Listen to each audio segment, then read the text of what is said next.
मेरी कौम के नौजवानों सिर्फ एक सवाल पूछना चाहता हूँ, क्या हमने अपने हाथों से जनाजे नहीं दफनाए हैं? क्या इन कंधों से हमने जनाजे नहीं उठाए हैं? क्या हमने मरने वालों को इन आंखों से नहीं देखा है? क्या इन कदमों से हम कब्रिस्तान नहीं गए हैं? कितनी हमने कब्रें अपने हाथों से बनाई है, कितने कब्रिस्तान हमने आबाद होते देख लिए हैं, कितने घरों को बर्बाद होते देखा है, कितने घरों के चराग बुझते देख लिए, कितने बुढ़ापों का सहारा हमने टूटता देखा है, कितनी माओ की गोद उजड़ती देख ली है, कितनी माओ के आंचल हमने सुने होते देख लिए हैं, कितनी बीवियों की मांगे सुनी होती देखी है।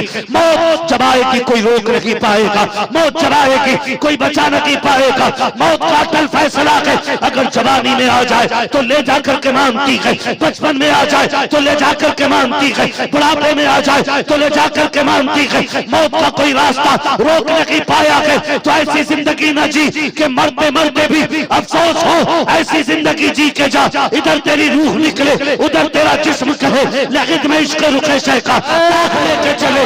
अंधेरी रात सुनी थी चराग लेके चले, तेरे गुलामों का नक्शे कदम है रागे खुदा, वो क्या भटक सके जो ये सुराग लेके। सुभान अल्लाह। नारे तकबीर, नारे तकबीर, नारे रिसालत जिंदाबाद।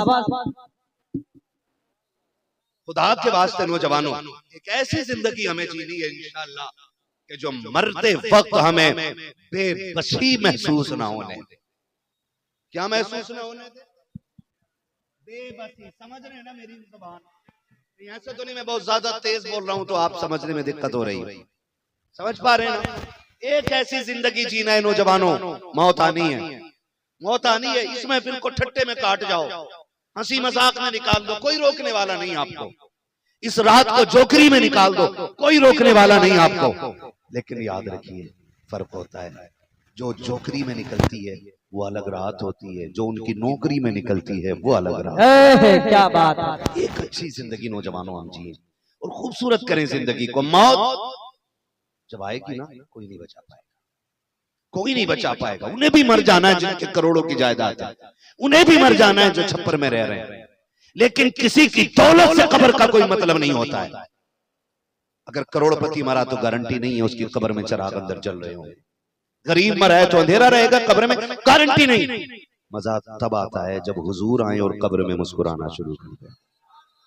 असल ये है, हुजूर आए और मुस्कुराना शुरू कर दे, और आका आए और फरिश्ते हमारा कफन उठा के कहते हो मां कुंता तकुलु फी हक़ हाज़िर रजुल, इनके बारे में क्या कहता था? फिर हम ठहरे बरेलवी और आला हजरत वाले तो फिर गर्दन नीचे नहीं करेंगे, बल्कि हुजूर को मुस्कुरा के देखेंगे और कहेंगे इनके बारे में पूछते हो तो सुनो, सरवर कहूं के मालिक हो मौला, बागे खलील का गुले ज़ेबा कहूं तुझे, तेरे तो वस्फ़ है बेतनाही से है बरी, हैरान हूं मेरे शाह में क्या क्या कहूं तुझे।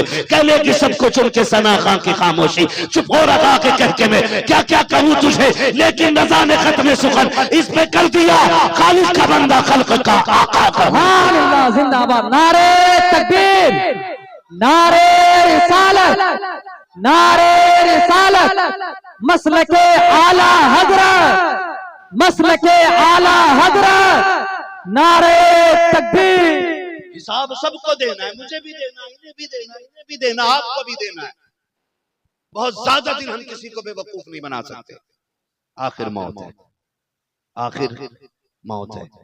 और मैं अक्सर एक बात कहता हूं, उजाले अपनी यादों के हमारे साथ रहने दो, न जाने किस गली में जिंदगी की शाम हो जाए। क्या बात। मौत का कुछ नहीं पता है। कितने मेरे परदेसी भाई परदेश जाते हैं और फ्लाइट में खत्म हो जाता है, कोई सफर में, कोई बस में, कोई ऑटो में, कोई चलते चलते गिरा और खत्म हो गया। हाँ हमने ऐसे भी देखा, गुजर के जा रहे, भीड़ लगी, गाड़ी रोकी, क्या देखें तो जा करके कहा जवान था, पता नहीं कहाँ से आया, अचानक बेहोश हुआ, गिरा और खत्म हो गया है।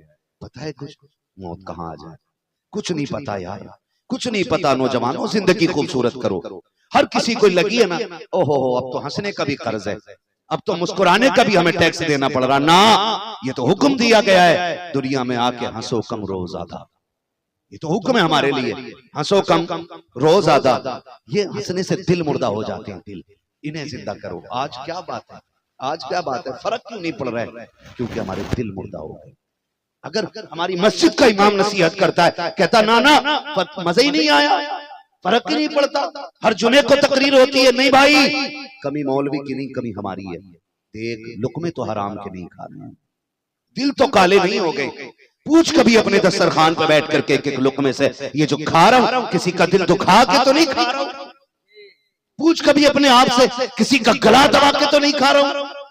तो भाई ये जो दिल मैले होते हैं ना, ये फिर समंदरों से नहीं धुला करते, ये रातों को मुसल्ले पे बहने वाले आंसुओं से धुला। ये याद रखिएगा, ये समंदर के पानी से नहीं धुलते, ये रात को बहने वाले मुसल्ले के आंसुओं से धुला करते हैं। अगर ये दिल मैले हैं ना, तो फिर नतीजा कुछ नहीं होना है, नतीजा कुछ नहीं होना। जितनी बड़ी पगड़ी लगा लें, जितना लंबा जुब्बा हो, जितनी चाहे खुशबू लगी हो, जो चाहे लंबी लंबी हमारी इज्जतों के कसीदे पड़े जाएं, फर्क कुछ नहीं होता है।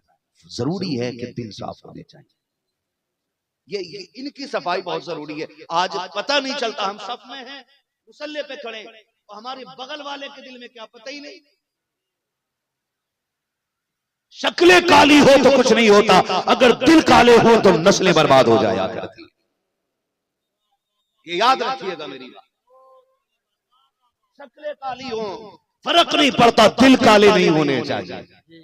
शक्लें काली हो कुछ नहीं होता है, दिल काले हो तो नस्लें बर्बाद हो जाती। आज होता नहीं है, मैं गलत नहीं कह रहा हूं भाई। सारे नौजवान मेरे सामने बैठे, बहुत मेहनत करके इन्होंने ये जलसा किया, और 3-4 साल से इनकी कोशिश थी कि मैं इनसे मुलाकात करूं।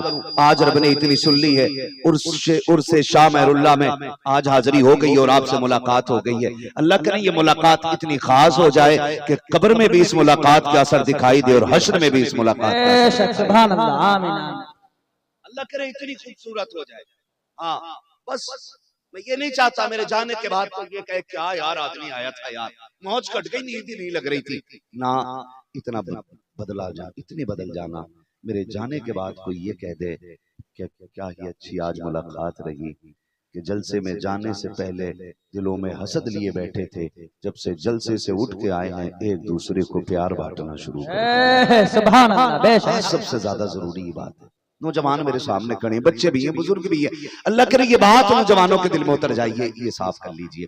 मस्जिद में आप जाकर के देखें कितनी मस्जिदों में गोलियां चल जाती हैं। अब तो मस्जिद में गोली चल जाती है, मस्जिद में गोली चल जाती है, मस्जिद में हादसे हो जाते हैं, अब मस्जिद में झगड़े हो जाते हैं। मस्जिदें लड़ने की जगह थी, क्या वजह रही? क्योंकि जो आए ना मस्जिद में, ये कपड़े तो साफ पहन के आए थे, लेकिन दिल साफ लेके नहीं आए। ये सबसे बड़ी वजह रही। अल्लाह की बारगाह में आए वो बंदा फिर भी लड़ जाए। पंखा किसने बंद किया? यहाँ मेरी जगह पे कौन है? लाइट किसने ऑन कर दी है, किसने ऑफ कर दी? ये झगड़े रह गए थे देखने के लिए उम्मत को, जबकि अल्लाह का घर तो वो है। पंखा तो छोड़, अगर सब में जगह ना मिले, हुक्म ये है फिर जूतों में बैठ गया। इसलिए कि वहां पंखों में बैठने वाले इज्जत वाले नहीं होते, मस्जिद में अदब से बैठने वाले इज्जत वाले होते। लेकिन क्या हुआ? हमने कपड़े तो बगबगे पहने, लेकिन दिलों की सियाही न धुल सके। हम मस्जिद में आए, हमने आके पहला कदम रखा, धमाके के साथ आवाज की, ताकि लोगों को पता चल जाए वो आ गया कि जो चंदा ज्यादा देता है, वो आ गया कि जो मस्जिद में पैसा ज्यादा लगाता है। फिर हमने ये सोचा